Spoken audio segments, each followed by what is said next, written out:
Running a business comes with a lot of what-ifs. But luckily, there's a simple answer to them. Shopify. It's the commerce platform behind millions of businesses, including Thrive Cosmetics and Momofuku, and it'll help you with everything you need.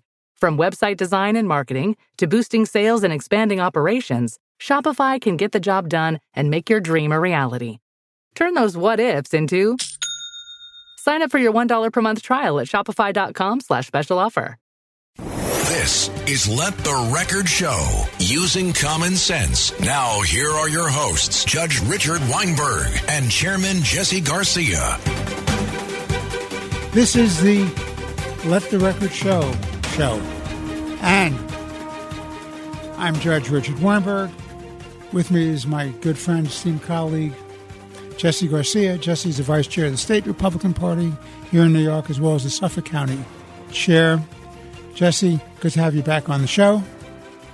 Thank you. And with Jesse and me is Eric Levine. We've drafted him again.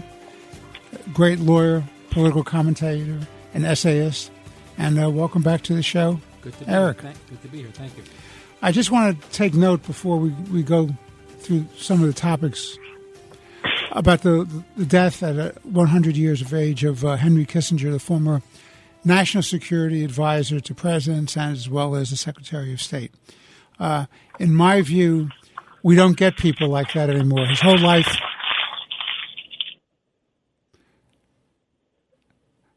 whole life was dedicated to public service and academic studies. An advisor to presidents of both parties, a great patriot, a refugee from the Nazi Holocaust in Europe, became an American citizen, received all three of his degrees from Harvard. Fought in the war on behalf of the Allies. And fought in the war on behalf of the Allies. He was a leader with respect to the peace settlement in Vietnam, a rapprochement with China and Russia, and helped Nixon get the entree into China when China was led by more sane, realistic people. Jesse, your thoughts? This is a great loss for not only the United States, but the world. Henry Kissinger was on the forefront of foreign policy and diplomacy under Nixon and Ford administrations, but he's also consulted and counseled all the presidents that came after that. He is the living symbol of American democracy, American diplomacy, and he helped shaped critical world events and developed policies that truly reshaped the global landscape. He is a voice that was always looked towards, listened for, and one that we will miss. Fortunately, though, I believe that his extended legacy will allow us to have a roadmap, to successful foreign policy and challenges we face in the future. Eric. Well, he's certainly probably the most impactful foreign policy advisor in the United States in the 20th century. History is still out on whether or not the opening of China was a good idea. Certainly, it seemed like a good idea at the time to help confront the Soviet Union, but given where we are with China today, it's legitimate to ask whether or not it was the right thing to do. It's hard to argue with it at the time, but time will tell whether it... But of course, Napoleon's famous maxim, which was, beware of the sleeping giant, China, do not awaken it. Well, I'll remind you that Napoleon was exiled twice. So kind of like Trump. Yeah, well, okay. Yes, but and he made a mistake by attacking Russia, as did Hitler. But in any event, to Kissinger, he's certainly one of the most important, not the most important, foreign policy advisor of the 20th century, and his legacy is going to be felt for decades to come. Between the opening of China, détente with the Soviet Union, and his realistic view of the world, very hard realism regarding the world. He sets a very high bar. The one thing you can absolutely say about them is he put America first. You may disagree with the decisions he ultimately made and the recommendations that he made, but he put America first. We could use more of that today. Well, gentlemen, we're now beginning December, And it's December of 2023. And not too long ago, on October 7th of this year, a great tragedy against Israel, against civilized people everywhere, and a warning to all of us that we're on the brink of the loss of civilization. And that was the attack against Israel by the Hamas barbarian savage terrorists. They killed over 1,200 people. They took approximately 250 hostages, most of which are still in the hands of Hamas or other terrorist groups. It showed Israel was caught with its eyes closed and its hands in its pockets. It was a very bad situation. They were relying on technology. I think they were misled by human intelligence. Certainly, their attempt to make peaceful relationships with their neighbors in Gaza, which was totally a independent entity, not under the control of Israel. The only issues they had with Israel is that there was an embargo by Egypt and Israel. Now, why do they have an embargo? To stop the bringing in of arms and munitions and weapons of war to launch against the state of Israel. Israel supplied them with food, with medicine, with water, with energy. It gave 17,000 of them jobs with work permits coming into the territory of Israel. And so there was a ceasefire, there was a status of peace that was broken unilaterally by Hamas. And then a state of war ensued. The declaration by the Israeli government was they were going to take on and take out Hamas so they could never become a threat again to the state of Israel. Now, how has that worked out so far? And I'll ask the opinions of Jesse and Eric in a moment. I think the momentum is against Israel. And I say that with a very heavy heart because what you have on the one hand is you have the disinformation campaign launched by Hamas, the Palestinian sympathizers, against Israel, as if Israel is the aggressor, people forgetting the terrorism launched by Hamas, where they beheaded young people, raped women, put kids in ovens, savagely, brutally tortured people to death. That's all forgotten as if October 7th never existed. And now they're looking at the body count because there's a body count where there's a high number of Palestinian deaths. That's unfortunate. But Israel's been fighting a war consistent with international law, which says very simply that you have a justifiable military target if there's collateral injury to civilians. That's the way it is. The war was started by Hamas, not by Israel. And there's an enormous amount of pressure, notwithstanding the nice things that Biden and Blinken and others say in the public eye. Behind the scenes, they're pressuring Israel to have a permanent ceasefire. A permanent ceasefire, in my humble opinion, is a victory for Hamas terrorism, a loss to civilization. But they've used the hostages very, very well, piecemeal letting them out. And because Israel and the United States and other civilized countries care about life, and Hamas does not care about life, using its own people as human shields, they have the leverage. Eric, what say you? Well, I think it's important. You touched on it, but I think it's very important to talk about precisely what happened on October 7th. On October 7th, Iran attacked Israel. Hamas was their weapon of choice. And what did they do? They attacked, unprovoked attack, and during that attack, they decapitated babies. I spoke to a first responder who got there who told me that there's so many heads, they could not match up the heads with the bodies. They put living babies in ovens and turned them on. They raped women and then mutilated their bodies. They burned entire families alive. They cut open the bellies of pregnant women, ripped out the fetus, and murdered the baby in front of a screaming mother. They went to a music festival that was a music festival for peace, ironically enough, and systematically gunned down over 250 people.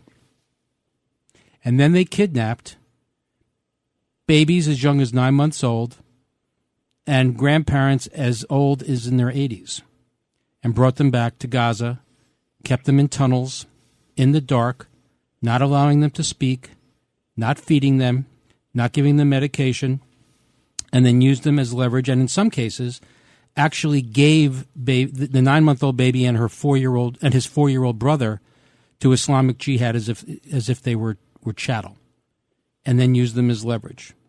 That's what happened on October 7th. Who is Hamas?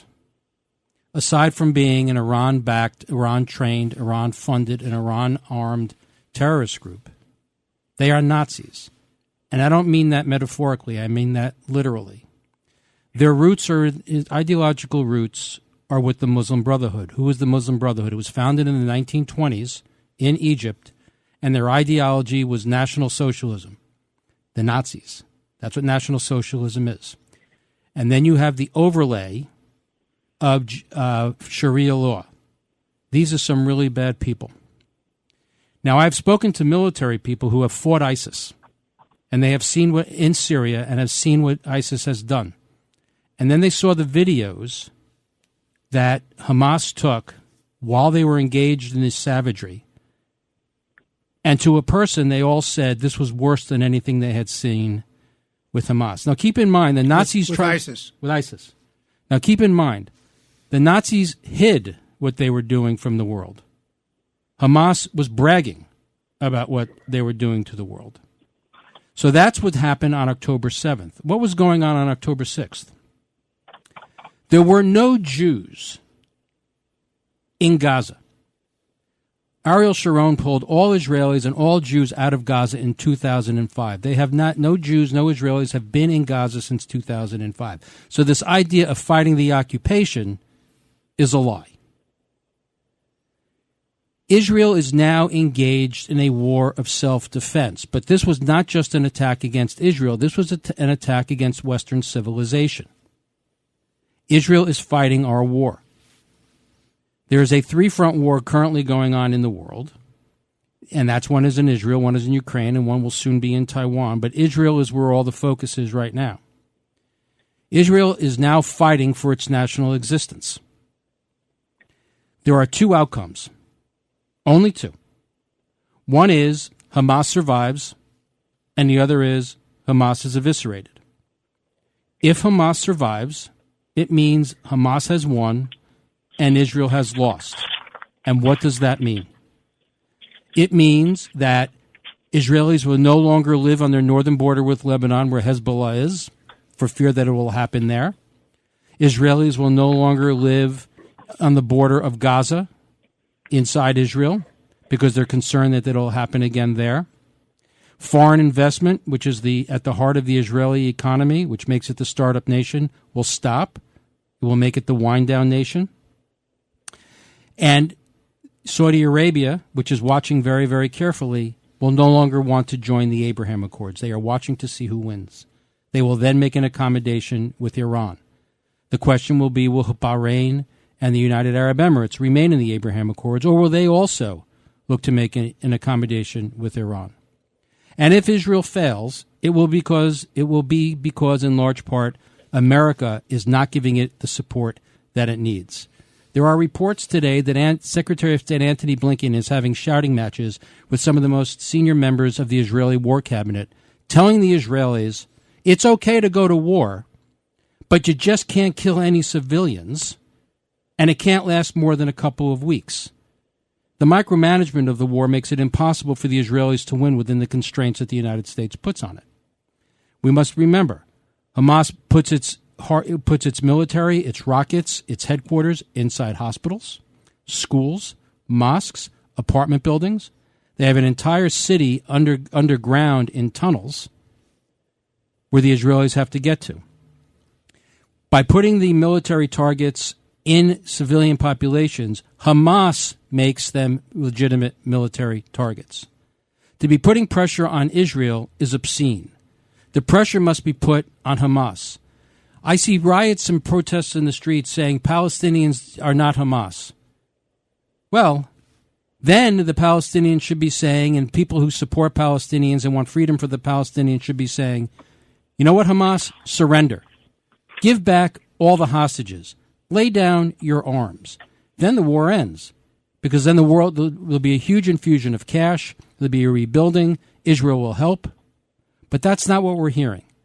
We're hearing that the Israelis should enter into a ceasefire, that they should surrender, that they should lose. And once that happens, that's an American loss because America didn't stand by its allies. And we should not be surprised by this. There have been over 100 attacks against American forces in Syria and Iraq since October 7th. And we have done literally nothing to defend our troops other than some token attacks. So if we're not even going to defend our own military abroad, why should we suspect that anyone is going to, the United States is going to stand by its allies? And then when that happens, China enters the Middle East. Russia expands its influence in the Middle East. America gets pushed out of the Middle East. Countries around the globe look to make accommodations with China and Russia. There is so much at stake here. It really is an existential threat to the American-led world order. Israel is the tip of the spear. It must win. We must stand by Israel. There is no alternative. Hamas must be obliterated. All right, this is Left the Record Show with Chairman Jesse Garcia, the Republican Party, Eric Levine, noted commentator, essayist, and attorney. We'll be taking a short break, and we'll be back in a moment. Stay tuned. Experience a progressive lens engineered with AI from Essilor, powered by individual measurements of your visual behavior. A lens personalized to you by an Essilor expert. Discover Verilux XR Track and enjoy instantly sharp vision in motion and seamless transitions from near to far. Find your local Essilor expert today at Essilor.com.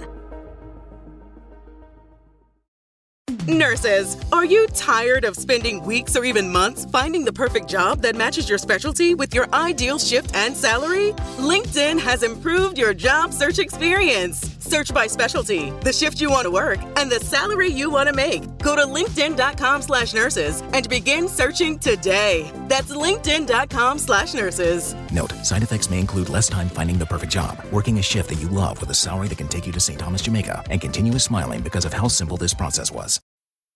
This episode is brought to you by Principles. Ray Dalio, legendary investor and New York Times best-selling author, wants to pass along his understanding of how countries go broke because he believes the U.S. budget and debt situation needs to be addressed. To give you that knowledge, he has put the draft of his book, How Countries Go Broke, The Big Cycle, online for free. It's available now at economicprinciples.org.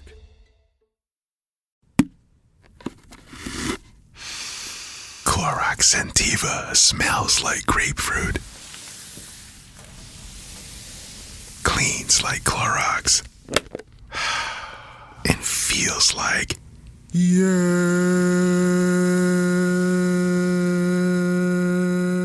Okay, we could be here all day. Try Clorox Sentiva for a trusted clean with long-lasting freshness. Also available in lavender and coconut. Use as directed. This is Let the Record Show, using common sense. Now, here are your hosts, Judge Richard Weinberg and Chairman Jesse Garcia. Let the Record Show with Chairman Jesse Garcia, the Republican Party, Eric Levine, noted attorney, essayist, and political commentator. I'm Judge Richard Weinberg. Jesse, I want to pick up where we left off about this war against Israel and the stakes and what this all means for the world. And then I'd like to ask your thoughts about the rising epidemic of anti-Israel, anti-Semitism, not only in New York City, but in the whole United States and the world. It seems to me that the Arab street has, and its lack of civility and morality has now come to the world and to America. So let's start with you, Jesse. What are your thoughts? But first, on my thoughts on Israel and the war of Hamas, I could not add. You and Eric were absolutely eloquent. You were detailed, you were comprehensive, and you were spot on what's going on in that region and the impacts it has not only on the world, but on the United States. But I will touch upon maybe one or two other items as we speak about that. You had mentioned that it seems like Israel's losing the public opinion battle globally. I don't believe it's losing that in the United States, despite what we see with some of these demonstrations. But I believe that that's as a result of failed foreign policy by the Biden administration and the vacuum of leadership that the United States has had over the last couple of years in that region and in other regions throughout this global world that we have. I remember back, I was a congressional staffer when 9/11 took place, and I remember President George W. Bush in very direct, stark, clear terms said that there was no difference between the terrorists who attacked the United States, either our towers or the Pentagon, or those who harbored them. It seems this is a complete reversal when it comes to Israel and Hamas and its impact in the United States. The Biden administration seems to be assisting those who engaged in harboring these terrorists and engaged in the actual acts of terrorism by forcing and requiring, almost, as Eric pointed out, that Israel wage their war, but they put limitations on how that war is to be waged to protect their people and their territories. That is wrong. 240 people were abducted on October 7th. As of midweek, there are still 7 or 9 American hostages still unaccounted for. It was pointed out earlier that Iran is the one that's been moving forward and is a stalking horse. They are the engine behind these terrorist attacks, and they're the engine over the discord that's going on in the region. And it's because it's gone unchecked. These deals, these Iran deals, the resurrection of the old Iran deal, and these deals, this Iran deal, side deals, $1 billion here, $6 billion there for 2 or 3 hostages is what's fueling this assault on all democracies and all republics throughout the country, all of our Western civilization, and it's wrong. That's where we have a significant problem and we need to reverse it. And it was pointed out, we have the Biden administration speaking tough on certain issues, that any attack on a U.S. military from sources funded by Iran will be dealt with swiftly and decisively, whether it be 100 that Eric mentioned or 73 that I've read about in those separate acts since October 7th. No response from the United States. No meaningful response. We are more in the form of appeasement and holding back our truest and only ally in the region, Israel. And you, Your Honor, you and Eric are right. Israel is fighting our war, and we should be there to support it overwhelmingly, unanimously here. And we speak about the rise of anti-Semitism in the United States. For me, this is the endorsement of barbaric acts. It's endorsement of terrorism. And, being where I come from and the job I do, I believe that there are several sources of this anti-Semitism that's being fueled. It comes from the progressive Democrats that are both here locally and nationally, and it comes from academia. Right now, there's a civil war going on within the Democratic Party. There are those in the Democratic that want to sit idly by and let Israel stand alone. There are others that want to jump in with Hamas or Palestine to try and bring peace there and not allow Israel to defend itself. We've had to have the Congress censure a member of itself for doing this. AOC has been speaking on behalf of Palestine against Israel and against Israel protecting its people and itself. And even Schumer this week, I believe his statements are too little too late, and they were weak at best. I see it as a government that does not have its footing on foreign policy. It is muddled down. These anti-Semitism acts are being propelled by a government that's muddled down in its internal politics, progressive politics. I see it because of academia. Basically saying it's okay to endorse terrorist acts against allies and countries and peoples. I see it in the mainstream media where they are giving guidelines to reporters on what they can and cannot say, what they can and cannot refer to in such. I mean, just right now, the New York Police Department, in its monthly reports, identified 214% hike in anti-Semitism and attacks and such, mostly against members of the Jewish community. 69 of those attacks were against Jews. Last year, at the same time, it was 22. It takes all of us in the United States, and it takes us to right our own ship here domestically so that we can project the beacon of freedom, liberty, and respect on the global stage. And as all of us have said, we stand with Israel, we stand with peace, and we stand with defending against terrorists who will be barbaric and attack civilians. Eric. So a few points. One is, Jesse, one thing I have to correct you on when you say AOC was speaking for Palestine. There is no such place as Palestine. That's true. I apologize. Okay. There could have been. In 1948, if the Arabs had accepted the partition plan, there could have been a Palestine. There could have been in 2000 when George W. Bush negotiated a two-state solution, but Yasser Arafat walked away.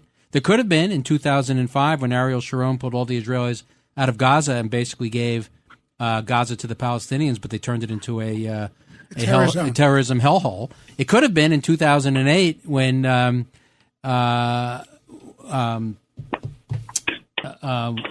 2000 was when Bill Clinton negotiated. In 2008, when George W. Bush negotiated a two-state solution, which Mahmoud Abbas walked away from. So there could have been a Palestine, but there isn't because the Arabs, the Palestinians, said no.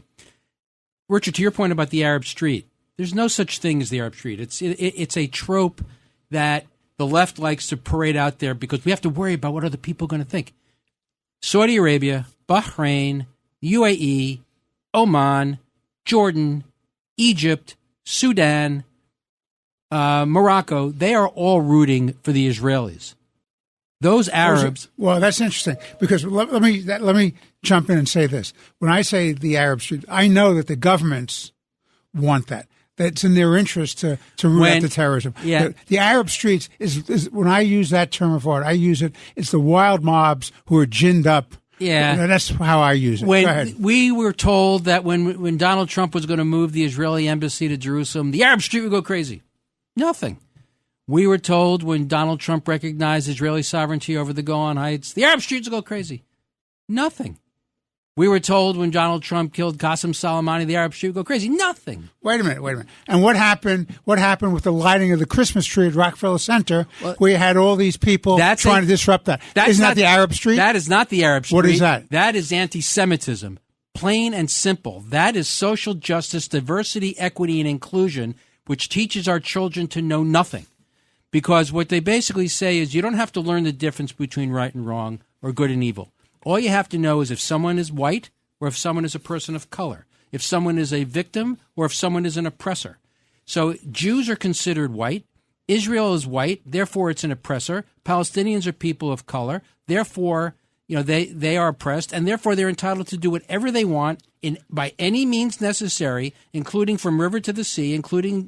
What does river to sea mean? It means genocide. Period. End of sentence. I can go through the history of the expression for you if you're interested. It goes back to the Mufti who met with Hitler in November of 1941, who told Hitler that in exchange for supporting the Arabs against the British, who were occupying Palestine at the time, that they would adopt the final solution that the Germans had applied to the Jews from the River Jordan to the Mediterranean. Then in the 1960s, when the PLO was put together, in their charter, they adopted the concept and called it from river to the sea. It means extermination. But in any event, you have these morons going out to the streets supporting homicidal Nazis who advocate for genocide because they've been told that if you are white, you are bad. If you are a Jew, you are white. Therefore, Israel is evil.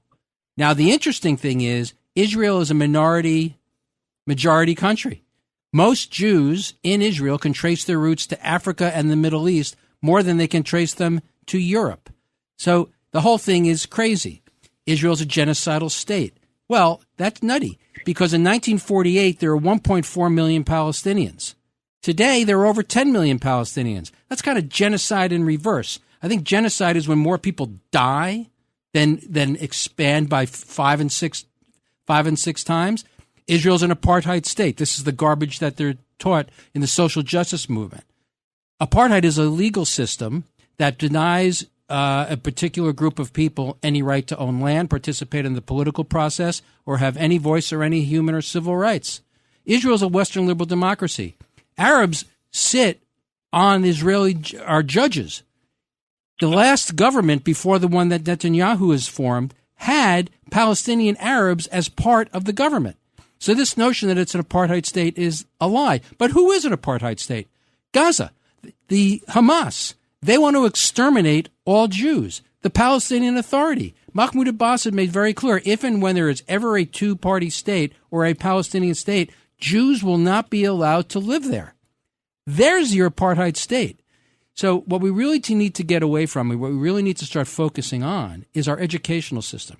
We have to get back to start teaching history and facts and right versus wrong and good versus evil.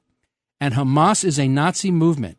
And just as Hitler and the Holocaust was evil, period, end of sentence, Hamas and October 7th were evil, period, end of sentence. And the same way that the Allies firebombed Dresden to end the war, firebombed Tokyo to end the war, dropped the bomb on Hiroshima and Nagasaki to end the war, because that what was necessary to defeat evil, Israel needs to be given the same latitude to defeat evil, period.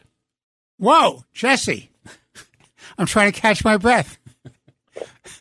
Well, you're up next, so good luck. Look, I use the Arab Street in my sense. I agree with you about the ignorance and the lack of moral compass of the young people. I agree with that. I believe that they've been indoctrinated. I agree with that. When I say the Arab Street, I'm talking about the mobs who, through intimidation and violence and the threat of violence, were shouting for death to But these aren't Arabs. These are American morons. Okay, but they've adopted the culture of the Arab Street, which is the yelling and screaming and the total lack of humanity for their fellow human beings. Well, I don't think you could portray the entire Arab world. I didn't say the Arab world. I said the Arab Street, because if you looked up these people, look, after the attack of October 7th, and they showed film clips, and everybody says, oh, the poor innocent Palestinians, they were cheering. They consider this a great victory, this sneak attack, this 9/11, this Pearl Harbor, this bestiality, this savagery, this brutality, this inhumanity against defenseless people who were sleeping in their beds, and they then were wiped out and tortured and raped and murdered. My God. And they were being applauded in the Gaza territory. So overwhelmingly, let's be very, very clear when you talk about the so-called innocent Gaza community, they overwhelmingly voted for and support Hamas. Well, to that point, a couple of things. One is you made reference to the tens of thousands of Palestinians in Gaza that were able to come to Israel daily to work. 17,000. 17,000. They were spies, many of them. The way Hamas learned about the layouts of the human kibbutz intelligence and the timing of when Israelis were where they were supposed to be, they would take notes and they bring them back and cooperated with Hamas so that they could stage the attack. That's the first thing. In 2005, when the Israelis left, there was an election.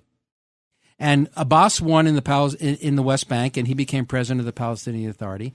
And Hamas won in the West Bank.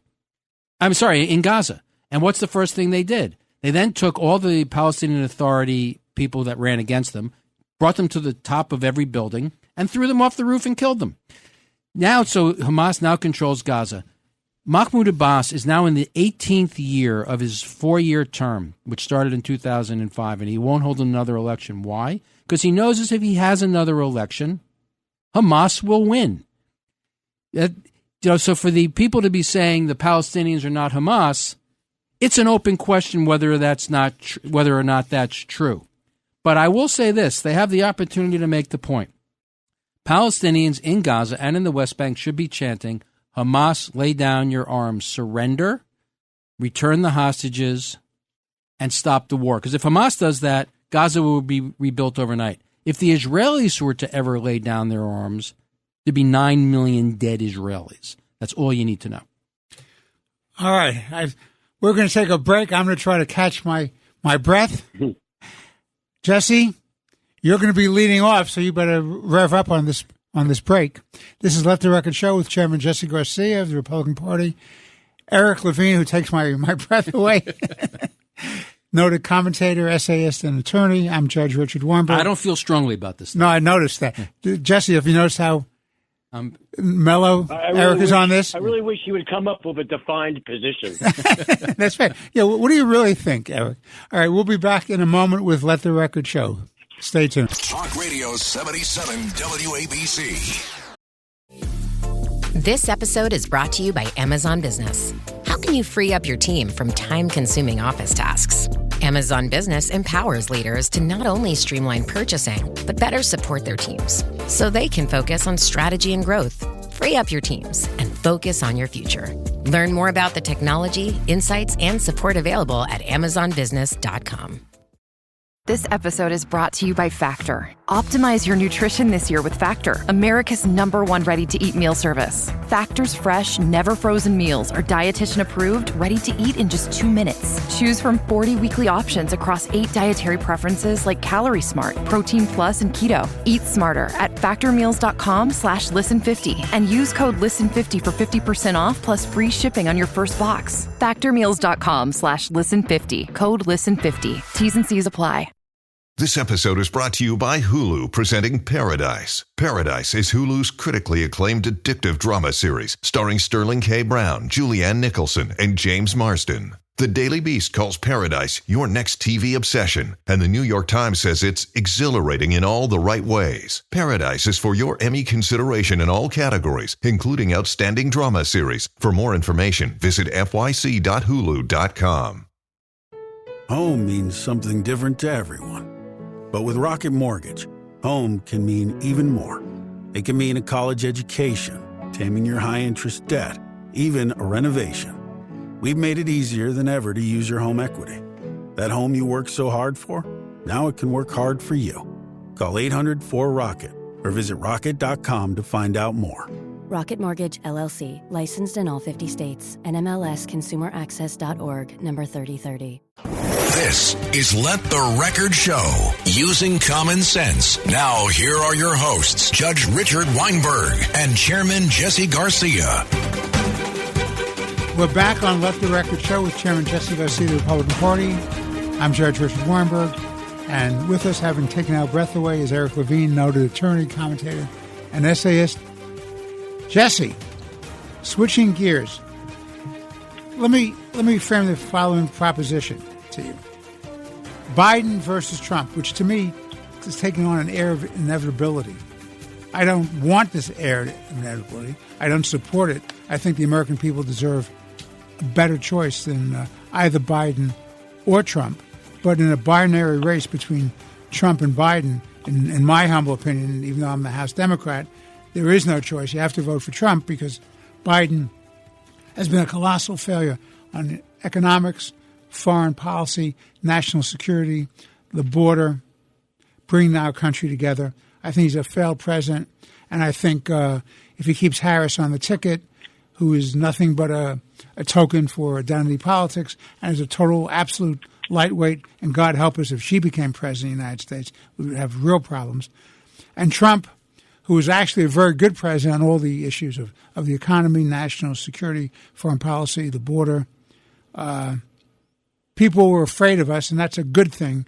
People thinking that we're wusses is a very bad thing because appeasement and being perceived as weak is an open invitation to war against the United States interests and actual war. But this is my proposition, Jesse. Biden versus Trump. This is the choice that very few people want, but it looks inevitable. What do you say about that? Well, I do believe it's inevitable, and it may not be what they want, but it's what it's going to get. There are some circles, in some Democratic circles, we all know there's been consternation about Biden's age, Biden's polling performance, Biden's policies, and its impact on downstates. I know in some circles they've been talking about some replacements, not so much Newsom of California or others, but in some groups I know they've been speaking about, one way or another drafting Michelle Obama. Oh, please. She publicly said. That would be a fourth term. That would be a fourth term for the Obamas. This one being the third. But if we look at it right now, as you pointed out, he was a good president based on policies, and maybe if he took his fingers off the Twitter feed, it would be better. But we've always seen that. we've always, and I think that this election now is now taking because of Biden's performance over the last 2.5 years, and almost 3 years now, and because of the condition of our economy, our standard, our standing in the world, that this is no longer be an election about personality. It's going to be more about personality. I'm sorry, it's not about personality. It's more about policy. And in the polling that we've always done, both nationally, statewide, region-wide, and county-wide, Trump's policies have always outperformed his personal image. And I believe that we're seeing that now, that when you put up in front of the American people Trump's policies, despite maybe his drawbacks personally, and you compare them to Biden and the Democrats, that's what's driving this. Right now, Biden is losing 5 out of 6 swing states, according to polls. In national polls, from October to November, Biden is doing worse than he did before. In Fox, he's -3. NBC is -2. Emerson College -2. Quinnipiac -1. Only in Rasmussen is he +3. And then Dick Morris, who has represented Republicans and Democrats, has pointed out that, and has reviewed 96 polls from Real Clear Politics. He can point that since October, since the Hamas terrorism attacks against Israel, Trump is now winning 16 of the 21 public polls that have been taken. Biden has won 3, and in 2 other polls, they're tied. I believe that with the terror attacks on Israel by Hamas, a stagnant economy, inflation still at a record high, it's waking up the electorate and going back and hearkening back to the times of Trump's policies and how we benefited economically from a place of foreign policy where we did not have wars breaking out in the Ukraine. China was in check to some degree. There was not China and Iran in the Western Hemisphere, whether it be in Venezuela and China and Cuba, respectively, that there wasn't an American vacuum of leadership in NATO and, of course, in the Middle East. And I believe that is right now that's what's driving it. It's Biden's poor performance, his poor approach to governance, his woke approach to governance, and being captured by the progressive wing of his party, and that of the successful policies that were enacted under the Trump administration. I think this matchup is inevitable. I believe that things can only get worse for Biden, but like every election, and I saw this in our most recent election here in Suffolk County, we expected it to polarize and tighten up. It did not. It actually widened and increased. But I do think that we're going to be seeing the possibility, not of a Trump presidency in 2024 as a result of the differences between the enacted policies of Biden and the enacted policies of Trump. I believe that now personalities are going to be taking a backseat to everything. Eric, catch your breath. Go. No, I got my breath. I just fundamentally disagree with both of you. I do not believe it's inevitable. I do not believe. I mean, I think Nikki Haley. In full disclosure, I am a supporter of Nikki Haley, but the donors. I mean, recently the Kochs just jumped into this, and you're going to see hundreds of millions of dollars being given to Nikki Haley. If you look at these same polls, Jesse, that you're referring to, that shows Donald Trump winning these swing states, those same polls show that if Donald Trump is convicted of a crime, shows he loses in all of those states. It moves by 6 or 8 points. And in those same polls, Nikki Haley wins by 2x what Donald Trump would allegedly win by. But she hasn't been indicted 4 times, so she doesn't run those same risks. So once Nikki Haley finishes ahead of Ron DeSantis in Iowa, Ron DeSantis is finished. He's out of the race. He'll have no more money. He's put all his eggs in the Iowa basket, and she's ahead of him, and she will beat him. Then you get to New Hampshire. And if you look at the New Hampshire numbers, Donald Trump's roughly 40%. She's around 22, 23%.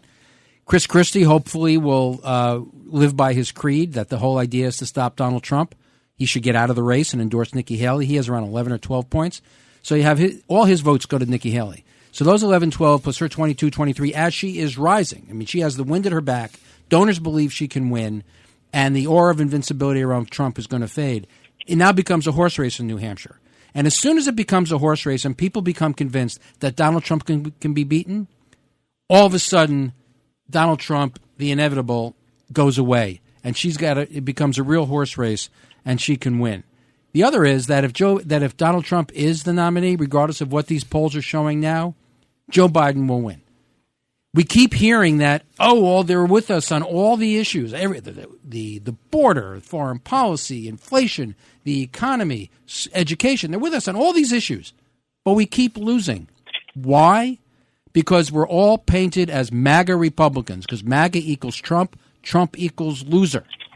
And once Donald Trump is the nominee, all this press that shows that he would win will flip. Joe Biden will again be FDR. And we will just see a looping of the January 6th riots, and everybody will be reminded why they hated Donald Trump so much. And here's the saddest part. I think this comes back to the original premise. You have, I think in the last election in 2020, maybe 6 people voted for Joe Biden and 7 people voted for Donald Trump. But tens of millions of people voted against Joe Biden, and tens of millions of people voted against Donald Trump. Wouldn't it be refreshing to be able to go to the polls and vote for somebody? Nikki Haley can win, and she will win in a Reagan landslide if she's the nominee. Donald Trump is a loser. Eric, keep breathing. Jesse and I want to know when are you going to form an opinion on this issue? All right, we're going to be taking a break. This is Let the Record Show with Chairman Jesse Garcia of the Republican Party, Eric Levine, noted commentator, essayist, and attorney. I'm Judge Richard Weinberg. We'll be back in a moment with our fourth and final segment of this week's Let the Record Show. Stay tuned. Impact confirmed. The Slayer has been activated. Demonic threat level increasing. Hold the line! All the power of hell cowering before one man. id Software presents Doom, The Dark Ages.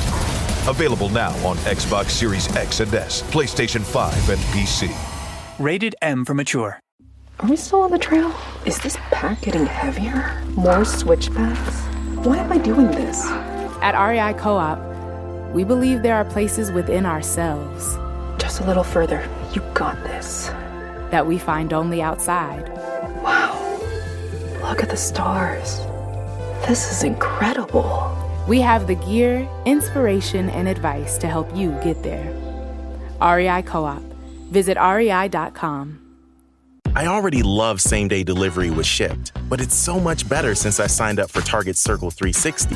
Why? Because I no longer pay price markups from the majority of stores through Shipt. Only a handful of alcohol retailers and items don't count. That means no markups on groceries, pet food, even home goods and makeup. So to recap, I have more time to catch up on life while someone shops for me, and I spend less. It's a win-win. Order now at shipt.com/360. Terms apply. Morning decisions. A creamy mocha frappuccino drink? A sweet vanilla? Maybe a smooth caramel? Or that white chocolate mocha? Whichever you choose, delicious coffee awaits. Start your day with bottled Starbucks Frappuccino drinks. Pick up a bottle near you wherever you buy your groceries. This is Let the Record Show, using common sense. Now, here are your hosts, Judge Richard Weinberg and Chairman Jesse Garcia. All right, this is Let the Record Show, and we are back. All three of us have now gone to our respective corners and trying to get our breath back. Switching gears, I want to talk about something that troubled me from the very, very beginning, and I'll tell you what that is. It's a Democrat-led legislature and a weak governor who've allowed partisan gerrymandering to dictate the future of the members of Congress from New York State, which in turn could very well dictate who controls the United States House of Representatives. Now, why is it so important to control the United States House of Representatives? Because you have investigative power, you have subpoena power, you have checks and balances against the extremism of the progressive left in the House as well as the Senate, and the cadre of apologists and left-wingers in in the Biden administration, the hang-arounds and leftovers from Obama. This is, after all, the third Obama term. So you need checks and balances against an extreme left ideology, the socialist movement, which has overwhelmingly become popular, especially amongst the young, the uneducated, ill-informed young, but that's very popular for them. And you need to have the House in the hands of the Republicans. And I say there's the House Democrat. Now, what happened? They did a redistricting. They violated the state constitution. There was litigation. They appointed a special master. Instead of the partisan gerrymandering that would have had only 4 Republican seats, they wound up with 11 in fair districts from a nonpartisan, objective, non-ideological special master. And that was the result. Then they brought this new lawsuit, which has worked its way up, started in the state Supreme Court, the court I used to sit in, the highest trial court in the state, where the Republicans won, saying very simply, it's a violation of the Constitution to go back. When the lines were drawn last time, they go under the state Constitution for a 10-year term, the whole cycle, and you don't do it every time you don't like the results. The appellate division, a 3-2 decision, reversed, badly reasoned, total political decision by the appellate division. Then it goes to the Court of Appeals, and the interesting thing about the Court of Appeals is Gianaris, who's the state senator from Queens, who's totally a creature of the far left and progressives. He stops the governor's nominee, Judge LaSalle, from being chief judge. They put in another person, Rowan Wilson, who's supposedly an esteemed white shoe lawyer, and then his first judgeship is on the Court of Appeals. They say he's a very fair-minded, very decent guy. I don't know him. I'll take them at the word. But he's now in there. Then you have another judge who recuses herself. And what does Wilson do? He appoints one of the most partisan judges you could possibly have, a creature from the Bronx Democratic machine, controlled by Hastie, who's the Speaker of the Assembly, who's running the political contract for Hakeem Jeffries, minority leader of the House. And what's going to happen? You may have a result in this election that is turned on what the court decision is. And a court decision I'm very troubled by, because I think they're going to go the wrong way and have a political decision rather than on the merits of the law. Eric. There's this concern in the United States, legitimately so, that there's this two-tiered system of justice, not just in the criminal context. And again, nobody can question the fact that I don't support Donald Trump, but I do believe he's been the subject of a two-tier criminal justice system. But it also in terms of just how the courts, many courts in some of these blue states, apply the law, whether it has to do with the green agenda or any other particular issue. There always seems to be a place in the hearts of some of these judges for liberal causes or democratic causes. And this is an example, I think, of that. You're going to have a very politicized bench, which is unfortunate because the whole idea of the American judicial system is it's supposed to be nonpartisan. Justice is supposed to be blind. You just apply the law. And we're not going to get that. There's a real possibility that we're not going to get that. And then people become cynical. And people no longer look to our criminal justice system or our civil justice system to resolve disputes because they have no faith in it. And if they go down the road, as we suspect that they will, that's just going to be another check mark in the who needs institutions because they don't work. Jesse, your thoughts? This is nothing more than the continuation of the progressive Democrats, led by Senator Gianaris, in changing the game, the rules of the game, because they're not winning the game. The Democrats aren't winning at the ballot box, primarily in New York. I can speak for New York, for Long Island and Suffolk County, and in other parts. So they're continuously changing the rules of the game, whether it be mail-in ballots and for early voting to circumvent the rejection of a constitutional amendment on the referendums 2 years ago, whether it's changing rules and regulations on early voting, and now this. This was an overreach of Senator Gianaris that was rebuked by the Court of Appeals. And I remember about a year and a half ago saying that this decision restored my faith in the judiciary. But after that happened, Democrats immediately went after the former Chief Justice. They went after her. They began a smear campaign against her to get her to resign. And now they moved and now politicized the judiciary for the sole purpose of getting what they want. You're right. This is all about making Jeffries speaker. This is about going back to Republicans being competitive only in 3 to 4 seats. I'm still hopeful, but I'm not. But practically, I know it's not going to happen. I don't believe it's going to come forward.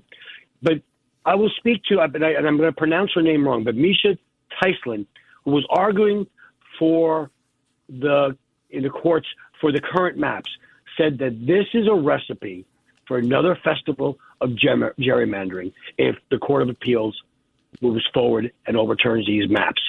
This is voter suppression.